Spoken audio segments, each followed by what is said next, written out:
Hey, welcome to the live stream. It is June 21st. It's a summer solstice. Today, I think in the Northern Hemisphere, it's going to be the longest day of the year. Hopefully, you're having a nice weekend. Thanks so much for tuning in to watch my live stream. I appreciate it. Hopefully, this week you made a little bit of money. It was a little tough to make some money this week. Um, Stock market sold off quite a bit, and that made getting gains a little tougher. And I'm beginning to think that this market may be a little expensive, and I'd like to explain why. Overall, over the last couple of years, call it 2.5 years, stock market has flourished. That's a good thing. That's a real good thing. But what we may be seeing is, Nvidia up 800%, Broadcom up 400%, Meta up 300%. I think Palantir's up 1,566%. These are some pretty staggering appreciation rates. Uber's up 284%. So in certain stocks, Netflix up 600%. Those are just humongous gains. So as I look at the market, I'm beginning to feel like, some of these stocks are getting a little frothy, just getting expensive. Now, is it a reason to, hey, just get out of the market? No, no, no. That's not the type of investment that I do. I actually think it's always a good idea just to be realistic about where the market's at. So what we're going to do today is just kind of look at some different views of the market. Take a look at a list of really trending stocks. Which ones are getting the most eyeballs and seeing a lot of attention. We'll take a look at the most overbought stocks, the most oversold stocks, and I've been wanting to take a look at some Indian companies, so I thought we'd look at some Indian companies. So totally like fertile ground. You guys attend my live streams, I like to analyze stocks that are on top of investors' minds. And I'm willing to do that. If you're a member of the channel and would like to look at a stock, just put it in the chat. We'll take a look at it. If you're not a member but would like me to look at a stock, a $5 super chat, and I could do a full analysis on a stock. The way that I look at investing, I'm a long-term investor, and I try to find an intrinsic value for a stock. A stock is basically a fraction of a company. That company operates either selling products, services, or both. They make money, they make profit, they generate cash flow. And what I'm trying to do is measure how valuable is all that cash that they're generating and that they're going to generate in the future. That's the intrinsic value based on cash flow. On the profit side, I'm looking at intrinsic value based on earnings per share that they're going to produce now and in the future. So I look at key fundamentals like revenue growth. That's a very important metric to look at in a company. If a company is growing its top line revenue, it's a sign that customers are buying their products, they're expanding their product portfolio successfully, they're raising prices, the existing customers are buying more of the product or service. All those things are positive. So that's why top line revenue is really important for me to look at and see that a company is doing well in growing their business and getting more customers. I also look at the balance sheet. Don't forget to look at the balance sheet. You could have a business with a great idea, they have too much debt, and it falls apart. You can't execute on this terrific idea or business plan because they have too much debt. So I don't want companies with too much debt. And keep it simple. I know that investing is very difficult. That's why I only focus on a few areas, but I dive deep. I dig deep analysis in the free cash flow area, deep analysis on profits, deep analysis on revenue growth, balance sheet based on one metric, and then get a foundation for how I'm going to invest in that company. So let's get into it. Let's take a look at where the market is, how things are going. and just observe, right? And in the last week, I've probably said that, right now I'm slowing my investment where if stock prices are expensive, no need to rush into stocks. Just take my time about getting into stocks. No need to just start spending my capital. I want to have some dry powder so that if the stock market does have a sell-off, I have capital to invest in some companies that I really want to own. And if the market presents a nice discount, I want to be able to buy those companies. So that's what I'm seeing. That's how I'm going to operate going forward. I still have some stocks on a buy list. Good buying some stocks on a buy list. If you want to know what's on that buy list, become a member of the channel. I publish that with the members of my channel. I also publish all my valuations and research on stocks. You can take a look at that if you're a member. Becoming a member is easy. You just go to the home page of my channel. You look for a join button and you can get the details of how you can join the channel. So let's start looking at the market and look at certain segments of the market.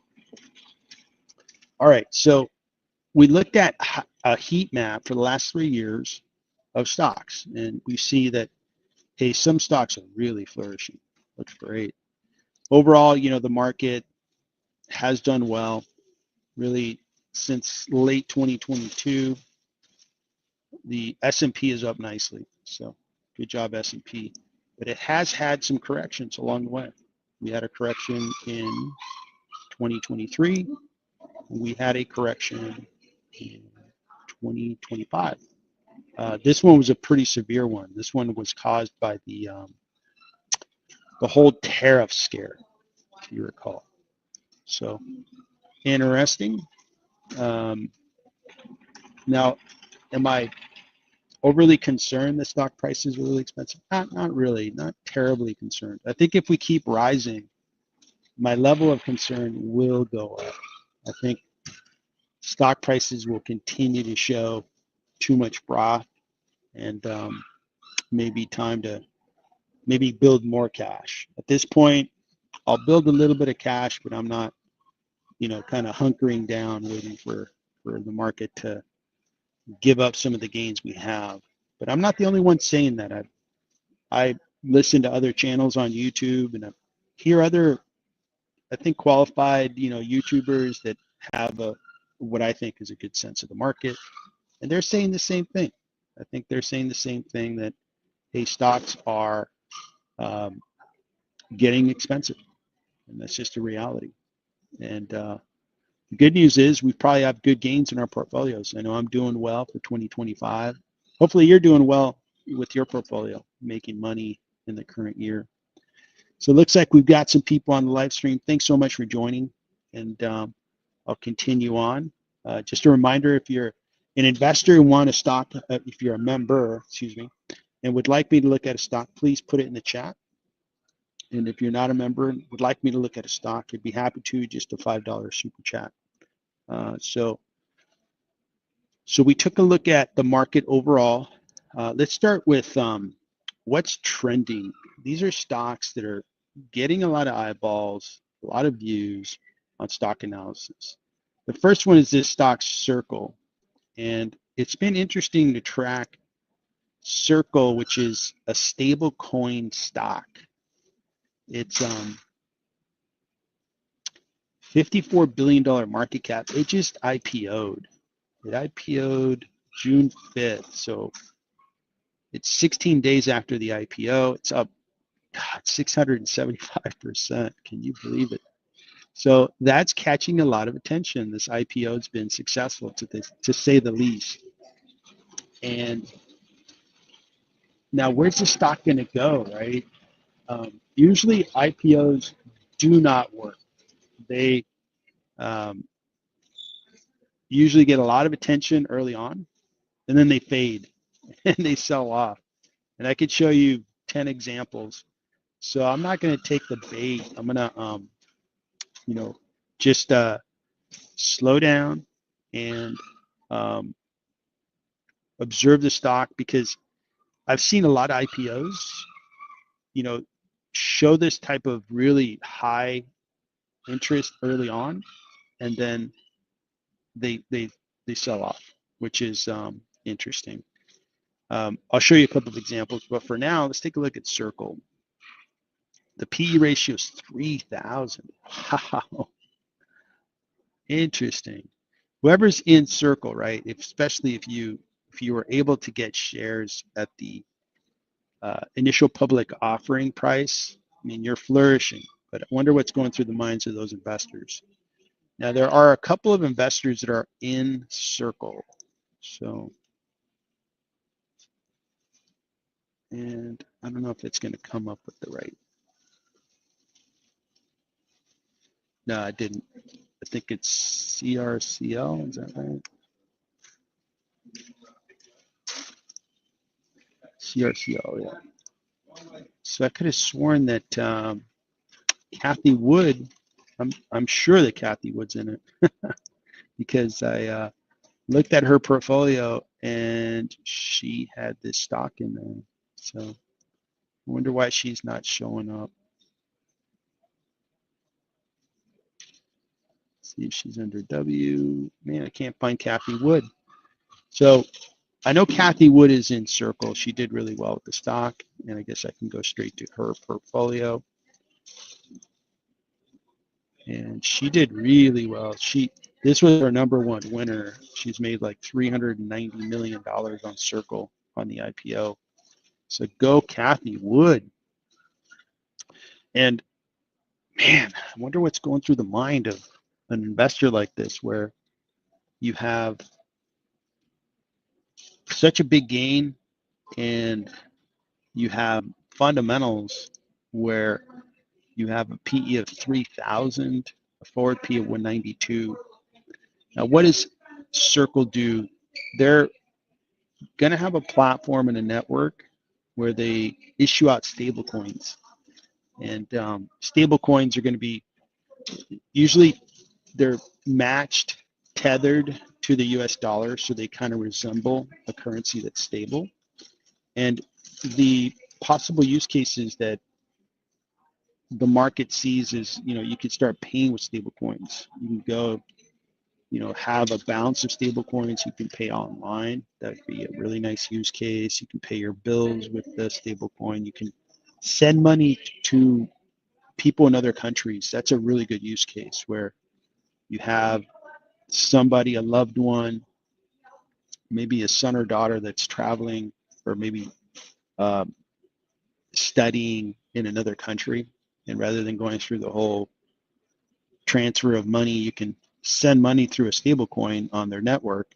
And that stable money is the same stable money no matter what country they're in. So that's a really good use case. And there's a lot of people that send money around to loved ones. So that might be a disruptor to companies that currently do money transfers that are very expensive for the people that are sending that money. So that's going to be the network. Now, I am surprised how expensive this stock has gotten, because most definitely it's an interesting company. It's an unproven use case, unproven market. There's a lot of things to be determined. Now, in this space, a proven company that has existed is Coinbase. And Coinbase is doing really well. They're 78 billion. When you look at Circle, 54 billion. Not very far apart. They're separated by about 24 billion. And let's take a look at Coinbase. So Circle has revenue of 1.89 billion. PE is really high. Coinbase has revenue of 6.64 billion. So that was about 3.5 times larger in revenue size. And Coinbase, they do all kinds of things. They are principally a brokerage for cryptocurrencies. They also are an institutional service provider for the other more legacy firms that want to offer crypto assets, and they do all the back end uh, management of the assets, being that holder of crypto and Ethereum and so forth, and helping them, enabling them to then offer their crypto products. So the back end is really lucrative for them because they can make lots of money by offering that to institutional clients. And they are getting into other things. I think stable coins is part of their business. And something that's come up recently is the idea of stocks. Like we invest, we buy, but we're buying.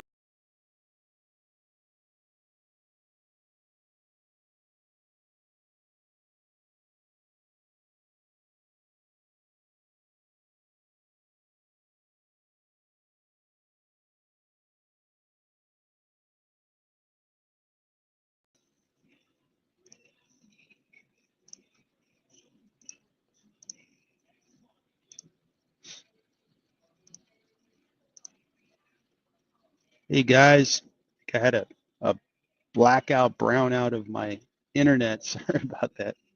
I don't know if you guys are still on the stream. Thanks so much for coming on.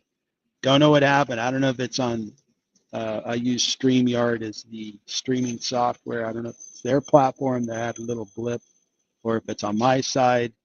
Everything else on my side is still operable. Like didn't lose internet connection. So I don't know what happened. So sorry about that.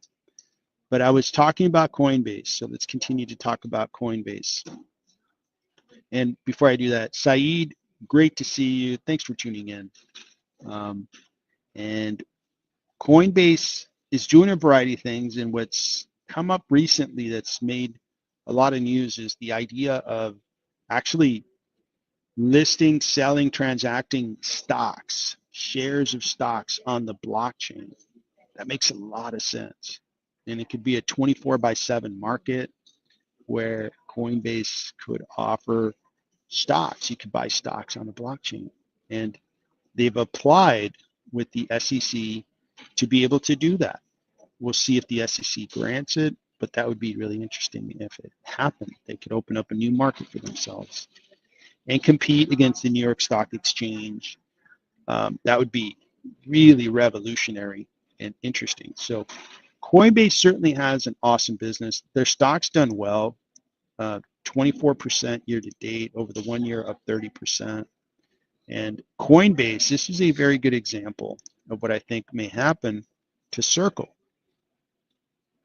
As you can see, Coinbase is successful. And before I jump into that chart, let me press on the fundamentals. The fundamentals are a little expensive, 57 PE, forward PE 51. And when you look at their revenue, they're growing really well, 76% growth. That's very good growth. And they're profitable. They generate cash flow. So free cash flow looks great. Gross margins, 85% gross margins, really high gross margins. And they're profitable. So all the fundamentals look great for Coinbase. It's a really good business. They kind of have a very good grasp of the future when it comes to crypto and potentially now stock investing if it's put on the blockchain. So those things are really exciting. Having said that, Coinbase did go public. They went public in 2021. And 2021 was a boom year for stocks. Stocks really flourished. So they did it in a time when stocks were really doing well. So their stock was met with a lot of enthusiasm and the stock flourished. Okay. The stock was trading at $342 a share, but then we had a combination of things. First, we had a big sell-off in stocks. Second, when you have so much fear in the market, new asset classes tend to be sold off to a greater extent, and it was certainly the case for crypto. And Coinbase was sold off by 90%. So you see this big sell-off. IPO stocks tend to have a lot of attention. People want to get in them, but they get in them before that business really has solid footing in their business, in their operation, and so forth. So if that's the case, you know, I could totally see Circle having this type of sell-off and then a rise afterward. So I'd rather wait for Circle to have this type of sell-off. And if you compare Circle, and if you see, if you bought at the lows, you're doing great on Coinbase. You're up 827% if you bought at the lows in 2022, 2023. So when I compare Circle with Coinbase, Coinbase just is far better investment than Circle. When you look at price to sales, it looks great. When you look at the PE, far better. When you look at the profitability, cash flow generation, revenue growth looks great. Circle, on the other hand, is just getting a lot of attention, and that's why it's getting really expensive. So I'm not buying into Circle. I think it's interesting to watch, but I think that's going to end quite badly for investors if Circle follows what tends to happen. A lot of these terrific companies that have really good ideas, their stocks sell off after IPOs because the business is a very good idea, but they haven't had time to really get their execution perfected, get their costs down, make themselves profitable, really show what they can do with their business. So they need a couple years to do that. And investors need a couple of years of seeing them release their financials through their earnings calls. And that also builds credibility and confidence in the company. So Circle is going to be somebody else's investment, not mine. But it's interesting to see how many people are jumping into it. The other stock that's trending really high is NVIDIA. NVIDIA, deservingly, they have terrific technology, but they're way up there on the market cap. Their stock price, let's take a look at their chart. So 2022, 2023, this was the best stock, right? You had just superb appreciation. Let's go until, let's see, we got 2023, 2024, I should have said. And we get to the end of 24, just excellent appreciation over 2 years. But as we look at the 1 year, it's not as incredible. The stock's only up 13%, and you're seeing a lot of volatility. So it's beginning, the market's beginning to be less confident about NVIDIA.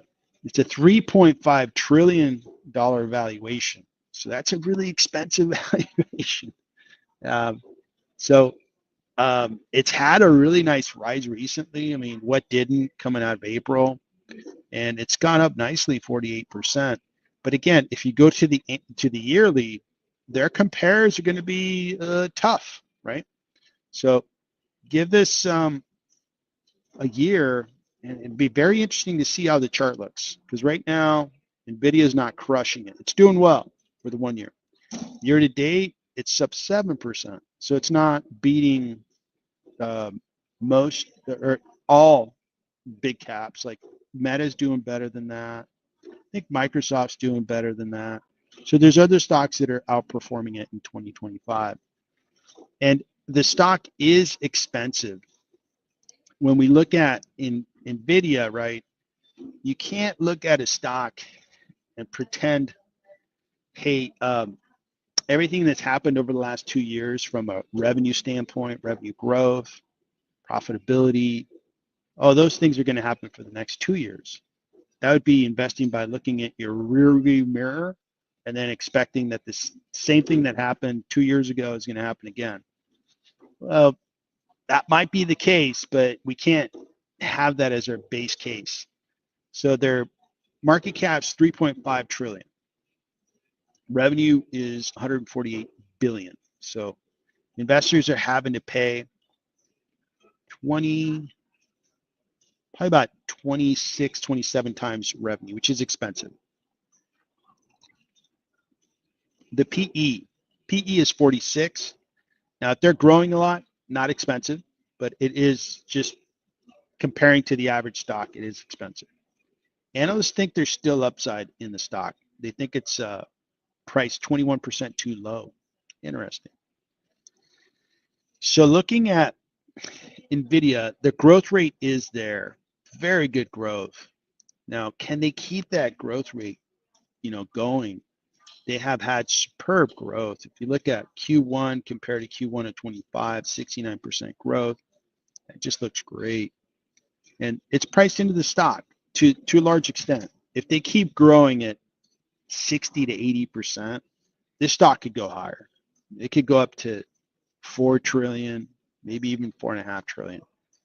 But if, let's say, they come in and say we're going to grow at 30 to 50%, this stock could really sell off. It could really sell off in a hurry. Let's take a look at what super investors are doing with NVIDIA. Are there more buyers and sellers from super investors? Now, what's a super investor? These are really well-known either managers of hedge funds. They're very legendary investors like Warren Buffett or others. In this case here, we have, see what's the most recognized investor out there. David Tepper. This guy is doing really well this year. And he reduced his position by 55.88%. He owns $32 million of NVIDIA after he sold. So the biggest investor is Chase Cole, and he owns a lot of stocks. I think he runs like a massive fund. And he added to his NVIDIA position. Look at him. There were more ads, and there was a new buyer, 2 new buyers of NVIDIA recently. So that shows a bullish trend. That means that, hey, super investors are interested in NVIDIA. They think it's going to go higher. That is interesting. So I would say that if you were going to be influenced by what these big professional investors are doing, they're buying into NVIDIA. So the eyeballs are on NVIDIA. A lot of interest. When I look at the stock, I think it's priced too expensive. I think for them to keep the current growth rates is gonna be tough. Now, is it gonna work for another year? Potentially. Most definitely it could. So maybe that's the trade, is wait for the stock to drop and buy it out on dip, and then have an exit strategy. Hey, if I make 25% or if I make 50%, I'm going to get out of it. So that might be the trade. And it'll be hard to make a 50% gain. This is a $3.5 trillion market cap. If we say it's going to go up 50%, that means it would go up by 1.75 trillion in market cap. That's a lot of market cap. That's a lot of people putting money into NVIDIA, dollars and cents. So that's hard. It's really hard to go up once you have such a big market cap. I mean, we're really breaking records in the most recent couple of years. It was a big deal when I think it was Apple that became the first $1 trillion market cap company. It was like, wow, amazing. Now we have like 10 companies that are above $1 trillion. And we have 2 companies that are above $3 trillion as we speak. And 3 companies eclipse 3 trillion in market cap. So it's an interesting time where we've seen these companies become so valuable. It's really, really incredible. The other company receiving a lot of eyeballs is Tesla, because they are just a really popular stock. AMD's gotten a lot of positive press on their technology. Their semiconductors are becoming better and better. I heard that their semiconductors are beginning to perform at similar performance to NVIDIA. And when you look at the AI build out, you're going to have most definitely the build out of large language models, which are important. But then you're going to have the inferencing phase. Inferencing is going to be bigger than the large language build out phase. But inferencing doesn't require the really high performance. It just requires adequate performance. So the inferencing phase is going to be bigger, longer lasting, and who's going to take share of that? I think AMD most definitely could be a player there. So can Qualcomm, because they have their Snapdragon chip, which has been really successful. I think Intel, man, that's a dumpster fire. I don't see how Intel is going to have a solid strategy going forward. Those guys are so screwed up. But AMD's gotten a lot of positive press, and I think over the last couple of weeks it has gone up nicely. So we'll see where AMD goes. The next stock that's really looked at is Palantir. For good reason, their stocks flourish. This stock has done so well. I happen to think it's a little expensive because like the price to sales, the PEs are just really, really crazy. But investors are willing to buy it. So, good luck to them. I'm not buying Palantir, but I know other investors are. Google's getting a lot of eyeballs, and eyeballs doesn't mean your stock price is going to appreciate. In the case of Google, they're actually underperforming in a big way in 2025. Their stock's probably down 12, 14% year to date, while stocks like Microsoft are up nicely, as an example. So investors are not sold on Google's go forward strategy. They're not fully confident on the fact that the search business may be under threat with AI coming out and becoming maybe the principal way that people get information, search for information, gather information. And I get that. I get that, hey, there's a more intelligent way of scouring the internet for information, and AI does provides that experience. So, but Google does have a really strong AI business. They have their Gemini business. They have all, like, when you look at Google and you look at Gemini, understand that they own that whole stack of technology, meaning they control the data center that that solution is going, where OpenAI is depending on data centers like third parties like Microsoft Azure, where Google controls its destiny with AI. And their AI is very good. It's been receiving very good marks recently. So I think there will be somewhat of a market migration to some extent from pure search like we knew it, call it 5 years ago, to more AI experiential search. And whoever wins that market could really win big, which is why Meta is spending so much money trying to have a very credible AI business. Microsoft as well is spending so much money because they're trying to get, a moat. They're trying to get a competitive advantage in the AI phase of our economy. So Google just isn't gaining the confidence from the marketplace that they are going to be a player, if not the leader in that space, because they have terrific businesses. Most of you are tuning in on YouTube to watch me on this live stream. The YouTube business is incredible, just a really, really good business. And they have the search business, they have the Google Cloud business, which is doing really well. And they have other businesses. The one that I'll point to is Robotaxi. They have Waymo. And Waymo could be huge. It's really the leader in the US with regards to autonomous robo-taxi rides for people.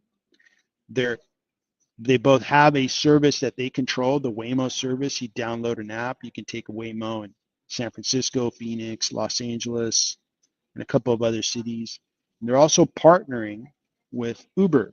You can take Uber and ask for a robo-taxi in cities like Austin and I believe Atlanta. They have 2 cities so far. More to come, I believe. So Google's a real powerhouse when it comes to technology. I mean, there's no lack of confidence from me. I think it's a terrific business, but the marketplace just doesn't believe in them quite as much as I do. Next one is Next Technology Holdings, 1.5 billion. Man, look at all the attention they're getting. Well, I'm going through this process to see if I can get a couple ideas, or if anything, start watching some companies that I think may be good companies to consider buying in a year or longer. It looks like Anthony's on. Tony, how are you? So your current buys are Google and Uber. I like them both. I think I bought both this week, Google and Uber. Every time Uber sells off, buy. Every time Google sells off, buy. That's pretty automatic for me because I think both are going to be much more valuable in the future, especially Uber. I think Uber is going to be a $1 trillion value company. They're nearing 200 billion right now, but I think they're going to go from 200 billion to $1 trillion in a matter of 2 to 3 years. I think that's just in the cards because their business is just so strong. They have really good growth. They have a position in the market that they can partner with the likes of Google Waymo and others around the world to provide robotaxi. Their Uber Eats business is doing well. So all things are looking good there. All right. And then Tony's got another comment. We'll read that one, then I'll get back on my talk track. So Google is just a company I truly think I can own enough. Yeah, I feel the same way that, man, I love times when the market, and it's hindsight, right? You look back and you go, how could the market have, I showed Coinbase, right, earlier.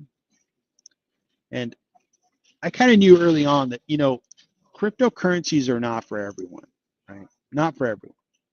But Coinbase and the rest of the crypto industry, they're not trying to sell it to everyone. They're not trying to make everyone a crypto investor.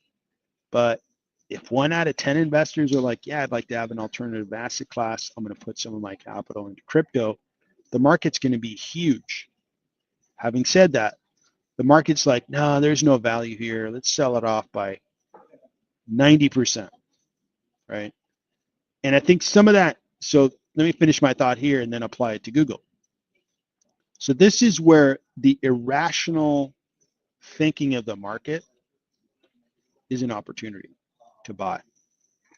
Now, applying the same theory to Google.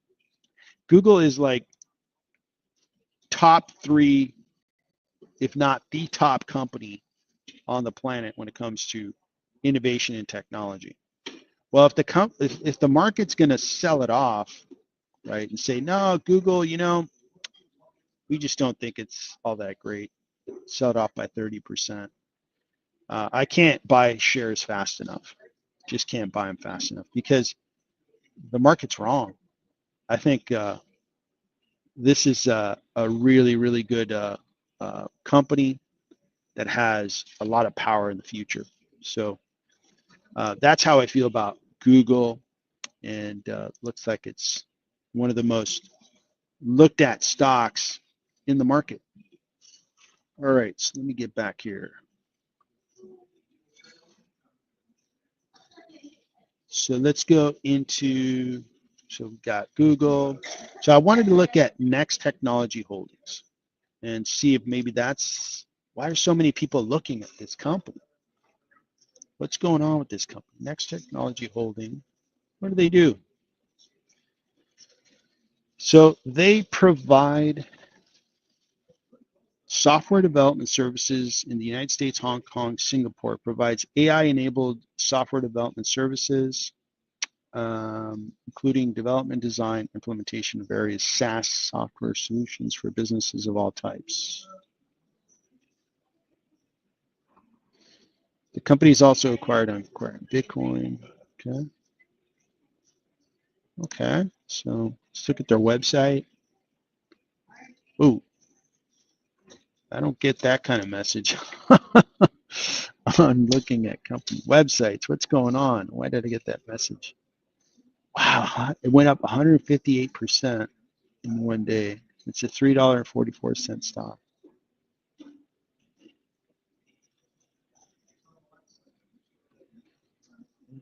It's a $1.5 billion market cap company. I guess 2 days ago was far less than that, probably like 600 million. It's a $1 million revenue company. So that means they're selling for like almost is it 1,000 times revenue? Like 800 times revenue? That's really high. P ratio, okay. So revenue is $1 million. What happened? Like, what's the news behind this?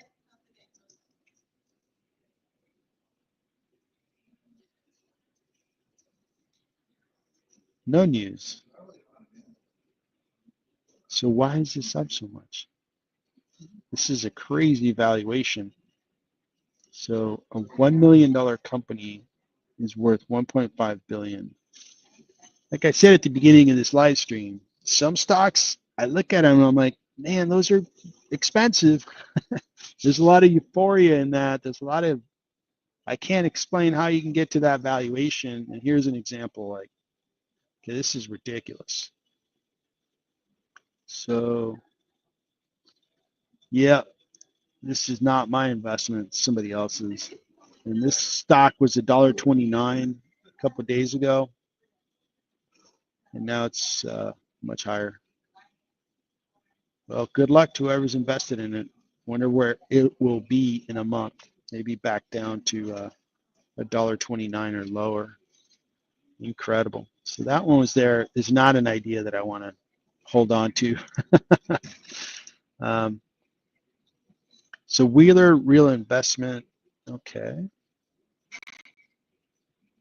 And that had a really big day.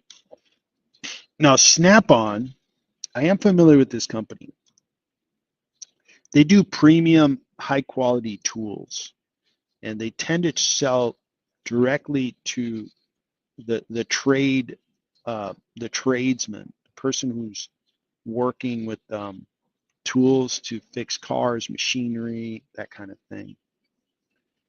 And what's going on with my computer? Did I lose internet? Hopefully not. Come on now.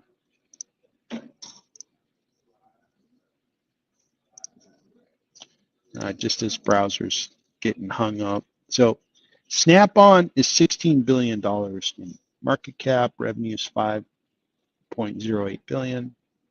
PE is nice and low. Discounted according to analysts. The 1 year, it's up nicely. Over the 5 year, up really good. That looks really good. I think it's an industrial stock. Yep, industrial. Tools and accessories. These guys have been around for a long time. And I'm familiar with their brand. Really, I think it's held in high regard by many. Now, their revenue isn't doing all that great. It's single digit, but looks like 2024, they pretty much had flat revenue. It went 4.7 billion, 4.7 billion. And they're seeing that in the trailing 12 months, they're seeing the revenue go down a little bit. Now, what's going on with this tool business, right? Well, so zero growth. They generate free cash, about 1.1 billion.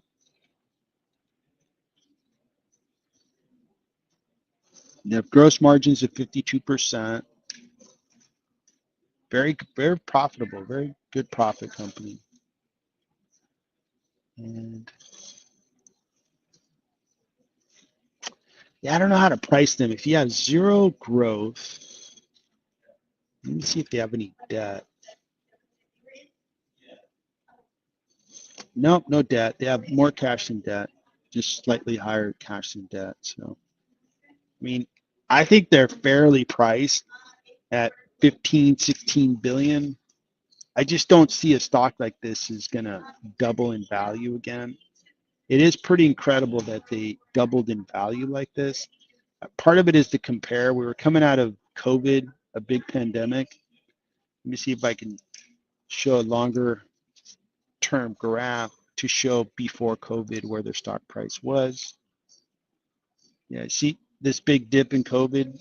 So before COVID, these guys were $170 a share. If I compare that point to now, it's still a very good stock, up 79%. But I don't know that they're going to do that again.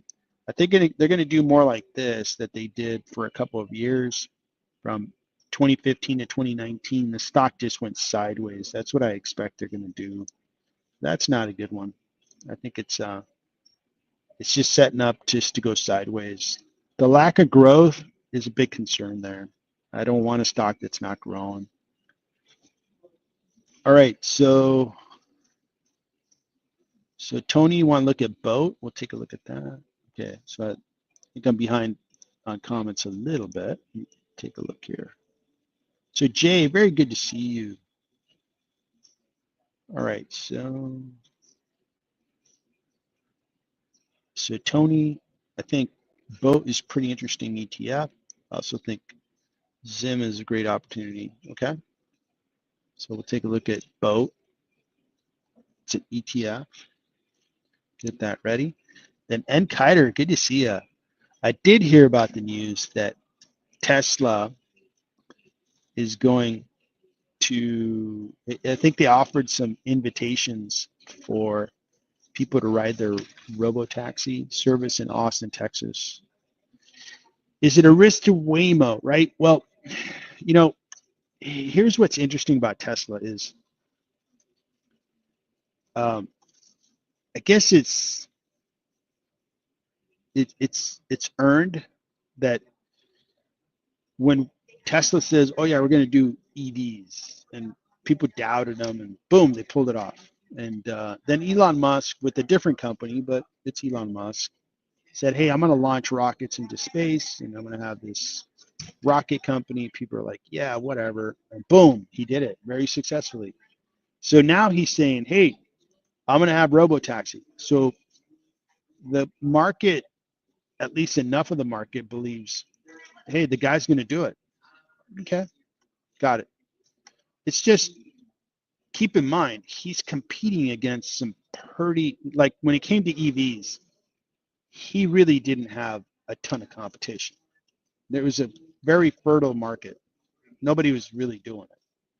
And the legacy car companies like Ford and Chevrolet, they kind of did enough where they could say, "Oh yeah, we have EVs," but their principal business continues to be internal combustion cars. So now Tesla, when it comes to robotaxi, they're going to have to take on Google. And Google is not Ford. It's not Chevy. And when it comes to their SpaceX business, they were competing against Boeing. Oh man, Boeing is so lethargic and slow moving, and non-innovative, right? I could badmouth Boeing for a while. But when it comes to robotaxi, all right, Waymo's put 15, 16 years of research, trial and error, getting it right. And then we have another little competitor that we're not even taking into account, which is Amazon. Amazon has a service they call, or the name of it is Zoox, Xoox. They're going live in Las Vegas if they're not live already. Could have sworn they went live a while ago, but then I heard that they're going to go live, which I was like, oh, I had the timeline wrong. So Tesla's going to have to compete against Google and Amazon, two forces in the marketplace. Combined market cap of those two giant companies is more than $4 trillion.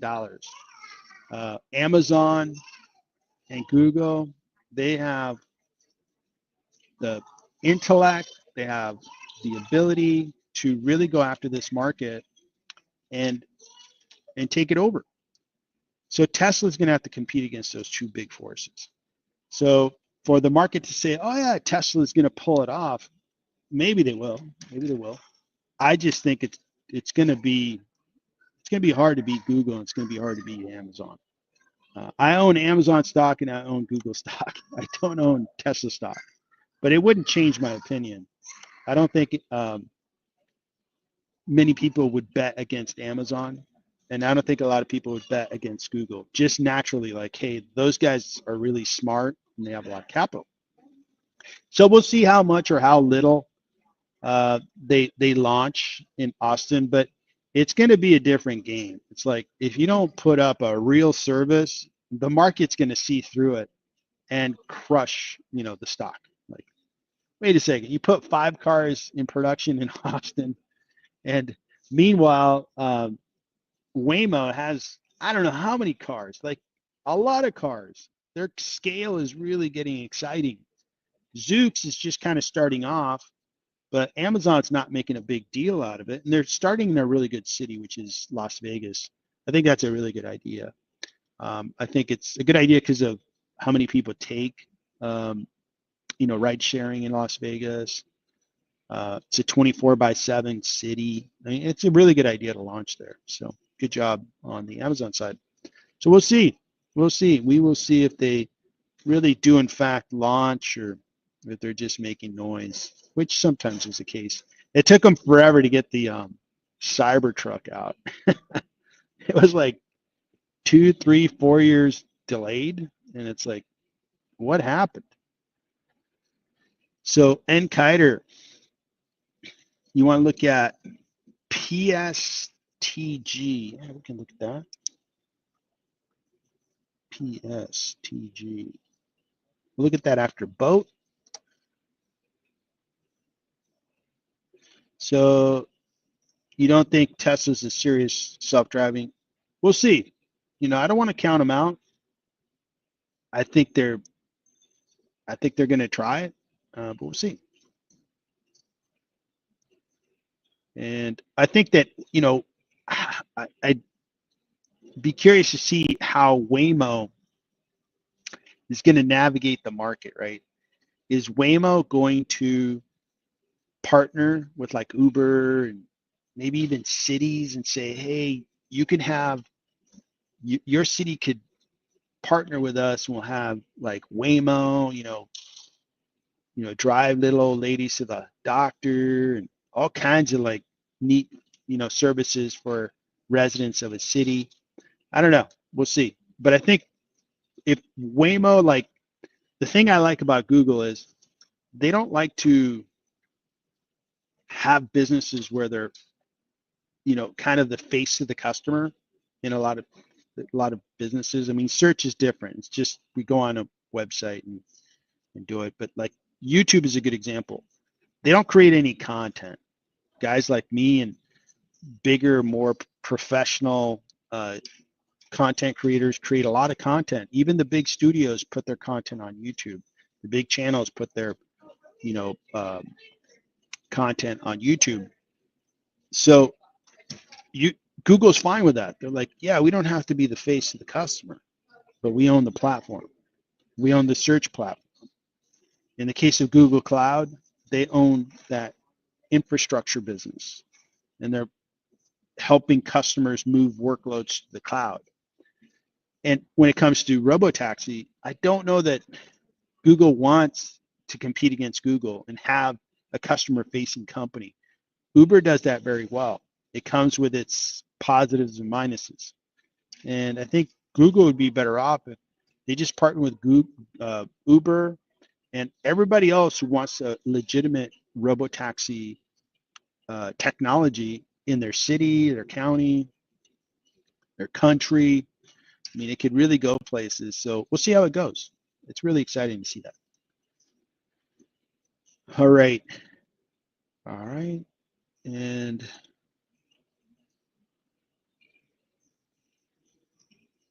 so you see it different. You see it as Waymo and Amazon are under threat from Tesla. Respect the comment. Yeah, I totally respect it. That's a very good observation. Thank you. We'll see. We'll see. It's all in, if Tesla comes out with, let's just think crazy, they put 10 million of their self-driving cars in service in 2025, you got my attention. But if Tesla puts 100, it's like you don't have my attention. It's a PR move. Oh, we got a couple cars out there. For all we know, somebody's remote controlling them from some command center. So let's just see what gets rolled out. Zoox is going to be rolled out, or let me take a look at that. So I thought the timeline was that Zoox was going to roll out in Las Vegas. So they have 270 robotaxis in Las Vegas. Okay. So they're already live. And this is what the cars look like. They're not made like any other car because it's a carriage. It can go in either direction. And these things are people movers. That's exactly what they should be. And they're made for short routes, like 20 miles or less, or 25 miles or less. And you can get, the passengers to be facing each other. You don't need a cockpit like, area of the car. Like the Waymo is basically taking a current car and putting all this technology on it and going from there. Zoox is designed to be a robo taxi. So I think this is a really good idea because this kind of looks like what it should look like. Robo taxi should not have an area for a driver because you're never going to have a driver. Why would you have that? So we'll see. We'll see. And what's interesting is Amazon, in a way, right? Jeff Bezos, he has a rocket company. Well, Elon Musk has a bigger rocket company just to keep score. And now they both have a robotaxi potential business. So we'll see. All right, so that is Zoox. It is live in Las Vegas. I don't know that they wanted to make a whole lot of noise. They're just kind of gonna get it done. And at some point, Amazon didn't make a lot of noise when they started their AWS business. And I know because it's my industry. They started it, I'm going to say about 15 to 20 years ago. Not a lot of noise, but they became the dominant company. They're so big. Their AWS business makes so much money. And that's kind of like how they talk softly and they just get stuff done. They execute really well. They take good ideas and get things done. So nice job, Amazon. All right, enough talking. Let's talk about the boat ETF. This is Sonic Shares Global Shipping. This is a pretty neat idea. So what's it been doing lately? So it's been down over the 5-day, up a little bit over the 1 month, up okay over the year to date, and down for the 1 year. So dividend pays a 13% dividend.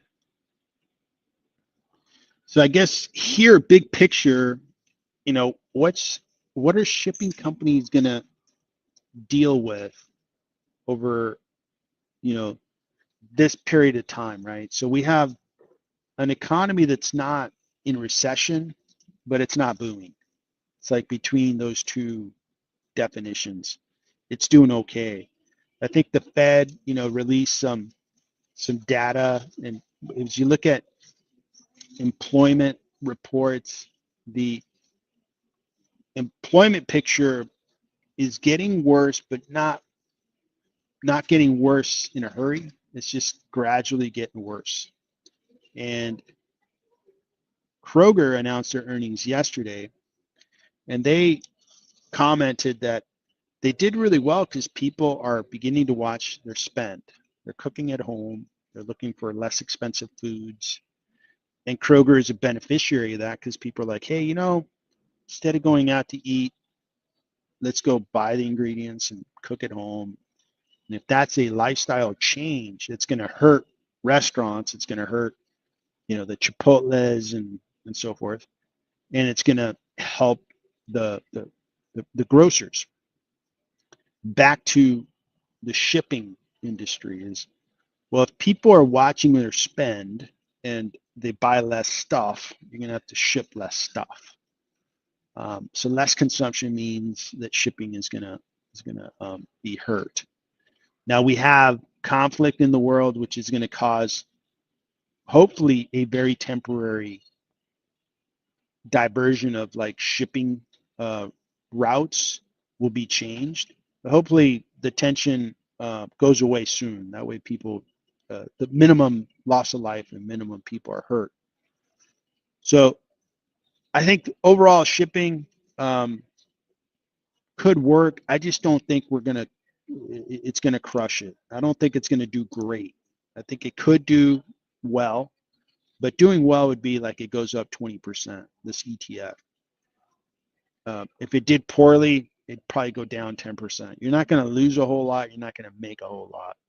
You're probably going to be staring at that dividend and seeing if you could hold the stock price and be even on the stock price and collect that dividend. To see if you look at the year, this is kind of a little bit of rear view mirror, but it's a 17% loss, but you gain 13% in dividend, where you're still down 4%, and you're having to pay taxes in the U.S. for this dividend.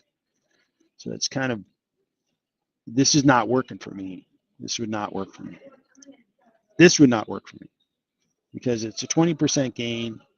And yeah, you're getting this dividend. If you got this dividend every year, that would be a healthy gain, but I'm paying taxes on it. So I don't know, maybe, but maybe when I'm 20 years older and I really, really want income, this might work for me. For young investors, I don't see how this would be a good idea. I'd rather go find the next Uber, go find the next Tesla that is really just going to take your money and multiply it times 10 or 20. So this one here, now the stock that gets a lot of our attention is Zim, and I think it had a bad day yesterday. Went down 6.7.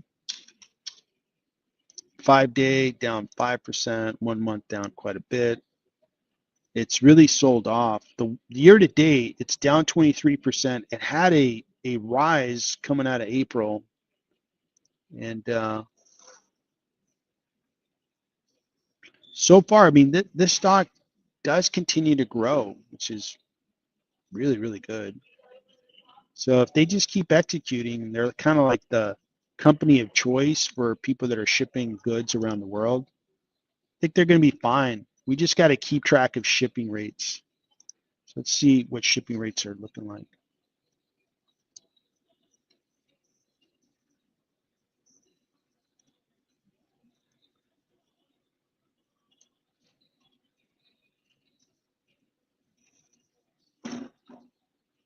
So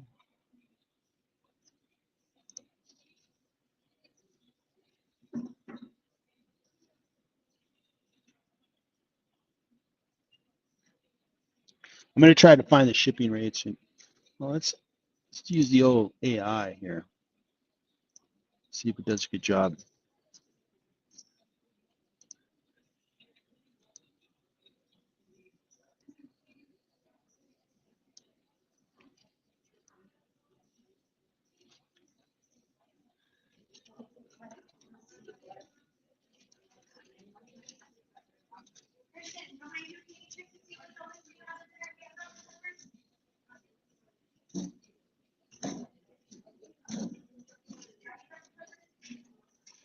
All right, asking Gemini what the shipping rates are, and see what the expectation is. So ocean shipping rates have been experiencing significant volatility in recent months, with a general trend of falling rates recently after temporary surge. So we had this temporary surge, and now they're beginning to fall. So falling rates, a temporary spike in May. In early June, ocean freight rates have started to fall again. Okay, that's bad news for Zim. So temporary surge explained the recent increase was largely driven by a temporary reduction in U.S. tariffs on imports from China from 145% to 30. Okay. So overall trends and factors, geopolitical tension. Okay. So there's the Red Sea diversion that is going to cause some shippers to have to pick other routes and supply chain imbalance. So shipping rates are falling. It's not a good thing for Zim. That is a reality that, hey, it may not be a great year for Zim. If shipping rates continue to fall, it's not going to be great for the stock price because investors are not going to be excited about investing in a shipping company. Zim may still deliver a nice dividend. Now, how low can Zim go? Let's take a look at how low the stock's gone in the past.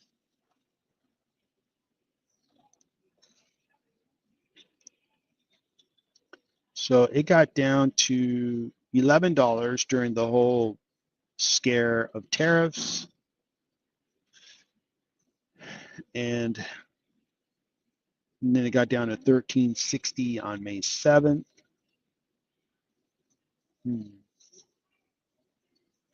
Yeah, I think the stock can go down to 14, 13 per share. I think that would be kind of a natural bottom for it. And I'm not seeing what could really make the stock go up. I'm not seeing the catalyst. So I'm seeing it's going to be a tough road to hoe for Zim. And I own a little bit of it. I'm thinking maybe I should sell my Zim and just move out of the way because I don't see, if things don't change on shipping rates, I think this stock is cooked. I don't know that it's going to do great. So I'm going to think about that. I'm going to think about selling Zim unless things change. So that's a situation on Zim. Zim is going to be dependent on those shipping rates and shipping volumes. If shipping rates go down, the market's going to take the stock down because the market's going to think they're not going to make any money. They might be shipping stuff around the world, but they're not making money. And that's partly true that, hey, they're not going to make as much money, but they can still earn a decent revenue, a decent profit. But it's still, hey, if the stock's just not going to work. Zim is not a stock that I could depend on for it to be like a long-term gainer. It gained coming out of the pandemic because we had the supply chain shortages and shipping rates went through the roof. These guys were making so much money. It was crazy.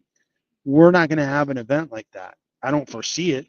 So it's just going to be kind of trading within a range. If it gets above 20, it's not going to stay there for long and it's going to come back down. So, yeah, I think I'm going to give that one some more thought and I'll create a video and I'll release it out to members on what I'm seeing with Zim and maybe what I intend on doing there. But thanks for asking about Zim. All right, so Nkiter asked about PSTG. Pure Storage, okay. They're down a little bit. Year to date, they're down. So they went up for a while and they've come down. So Pure Storage is headquartered in Santa Clara. It develops all flash data storage hard drive, all flash data storage hardware, software products. Pure Storage was formed in 2009.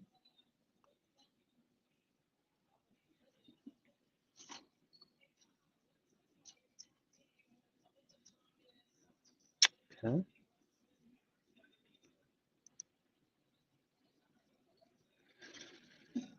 All right. So these guys are unlock the true value of your data.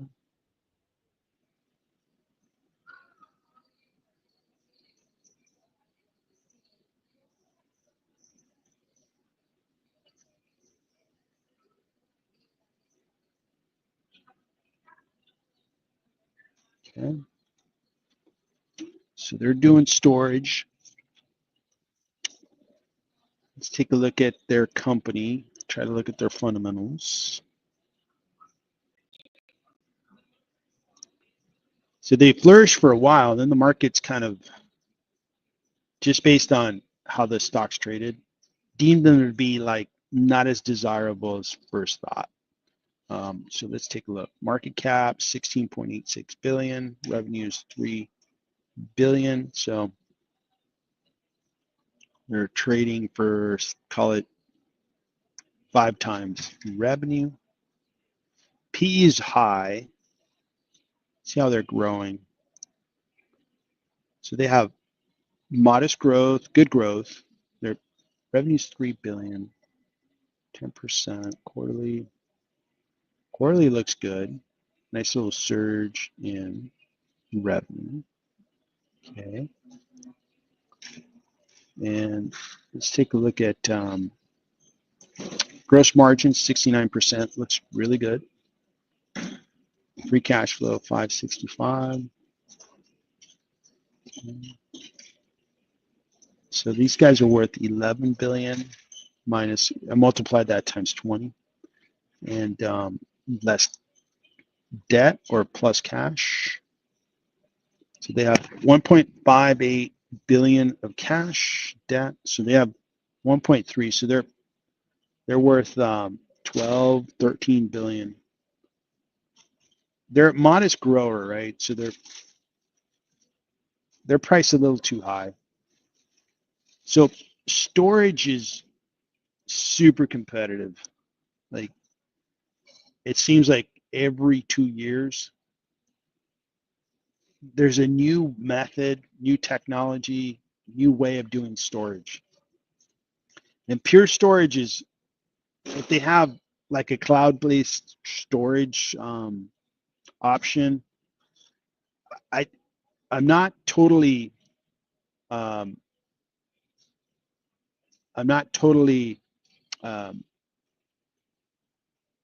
believing that they can compete against AWS, Microsoft Azure, or Google Cloud. And those guys provide storage, because when you have, a company that moves a workload to the cloud, right? They're going to have the application there. They're going to have the database tier there. They're going to have everything that's going to make that solution function. And they might say, well, we got to put this storage off to the side. Well, AWS and Azure and Google Cloud, they have storage options for them. Now, can Pure Storage say, well, we do it a little bit better and we do it a little bit cheaper? Yeah, but are you really going to be moving data because you have egress fees on big clouds? No, you're not going to do that. You're going to find the least expensive way of keeping it in the cloud where the data is being used. So I don't see where the market is great for Pure Storage. I think 10 years ago, maybe even 20 years ago, it was a great business. Oh yeah, move your storage to the cloud, because you're probably running all those workloads on premise and you can, store on the cloud. Okay, that makes sense. But nowadays, this business isn't making total sense to me. It's not like a business where I'm like really excited about, like, whoa, you're in storage. Man, there's not enough storage out there. No, there's like 100, and that's not an exaggeration, options for storage. It's a very crowded market. These guys are little, they're small. It is a smaller cap. Is this thing going to take off at some point?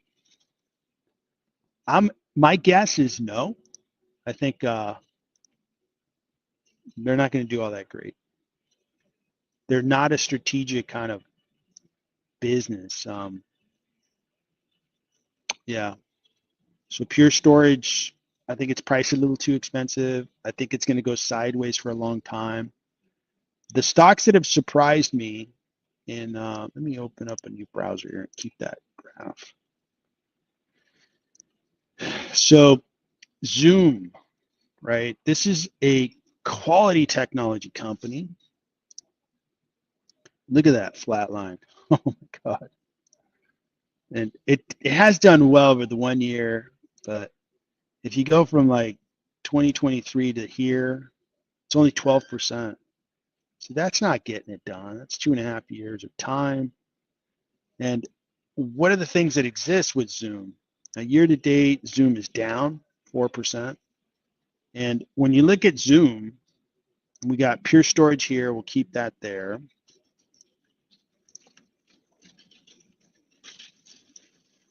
You have a company that's growing, not as fast as Pure Storage, but their margins are a little bit better, I believe. Margins are 75% versus 59 or 60%. And where I'm going is if Pure Storage becomes one of these, yeah, this company was hot a couple years ago, but now it's not all that exciting. This is kind of like what I expect it's going to do. I own Zoom. I thought at some point it's going to go up because they're just worth far more. If you look at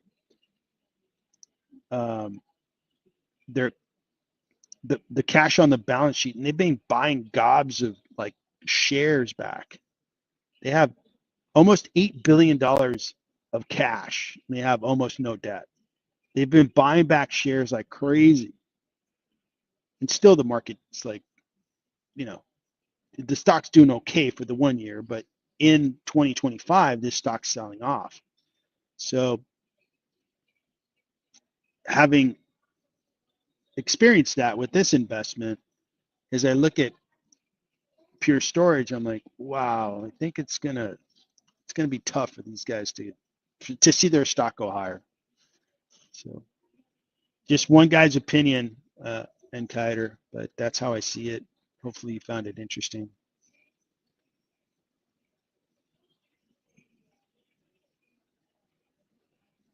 All right, so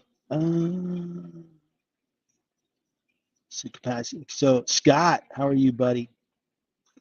Thanks for the joke. All right. Storage is a really good scalable business model. It is, but again, it's a business. Like storage is a necessity, right? Because if you're creating data, you got to store it, and then you want to analyze it. But it's who are you competing against? Well, you're competing against Amazon, Microsoft, Google. It's like, oh man, you cannot pick harder competitors to deal with. I mean, it's like I talked about Tesla earlier. When they wanted to go EVs, they're like, oh no, you're going to compete against Ford, Chevrolet. It's like, oh, that's easy. Those guys are stuck in, internal combustion engines. Their brands are anchored to their legacy products. That's easy. But storage, hey, Pure Storage. You call on a client and you're like, hey, move your storage from AWS to Pure Storage. Okay, why? You're going to save a little bit of money. Okay, maybe, but then what about my egress fees? Oh, well, that's going to be a problem. And then what about like latency? If I'm moving data over there and if I need it back, I'm going to have latency. So I'm just not there. I don't understand the business well enough. I just if I saw that, I think this thing can really take off, I'd probably invest a ton of time into it, but I'm just not seeing it. I'm seeing that it's probably going to resemble what I experienced with Zoom or maybe some older tech. Like there was a storage company. What was their name? It was like one of the old school ones. Seagate. Now Seagate is like one of the original storage companies. I think their stock did well recently. So Seagate Technologies, like go back 30 years ago, these guys created hard drives that went into computers. And back in the day, these guys were making it happen. See this rise? This is what I'm talking about. So this is storage, but you're going to see just kind of a short-term rally, but longer term, you see this has kind of gone sideways. It's now really taken off. It's doubled in value from April through June 20th, so less than 2 months. This thing's just really taken off. Why did it take off?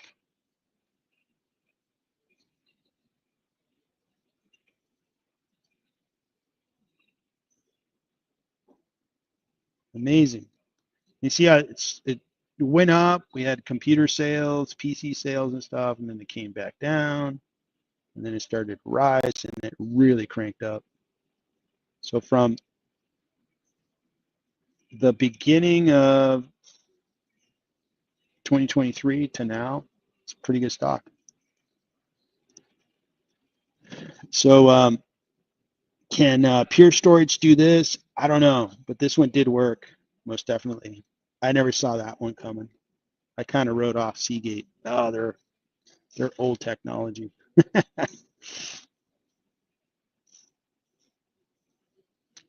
All right, so all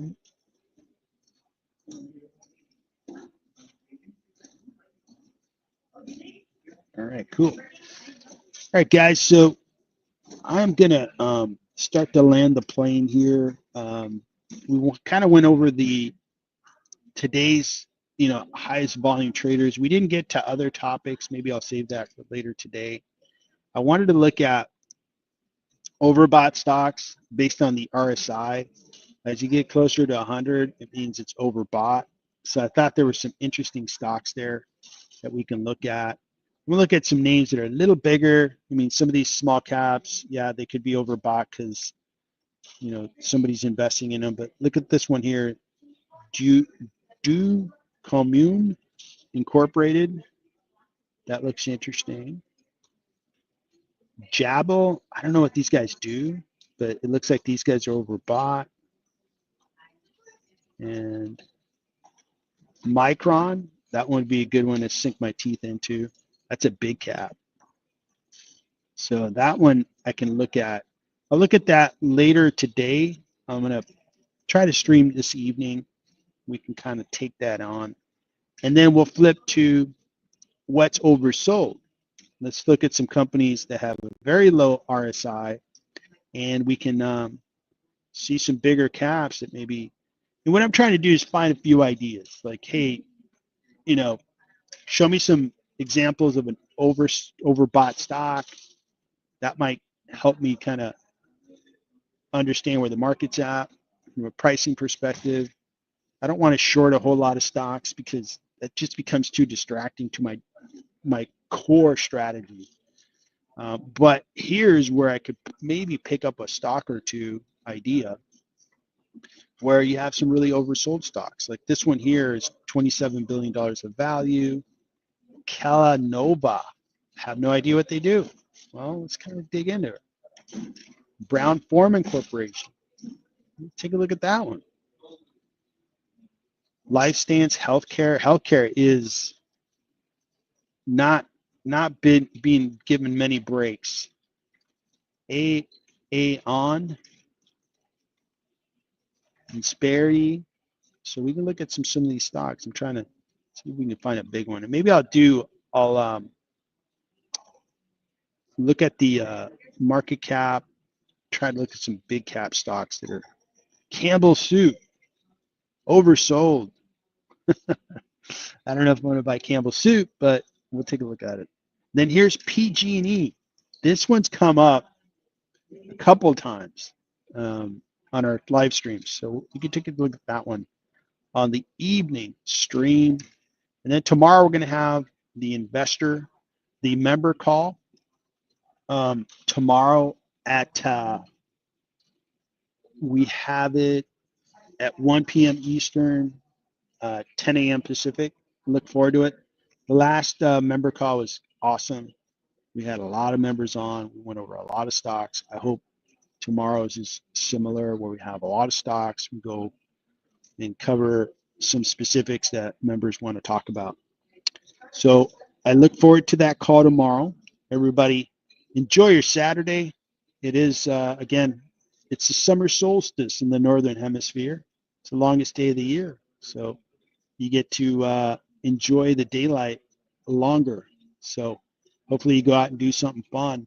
I'm going to try to go out and do something fun, get out there and enjoy the daylight. So thanks for tuning in. I really appreciate it. Everybody have a nice weekend. Take care.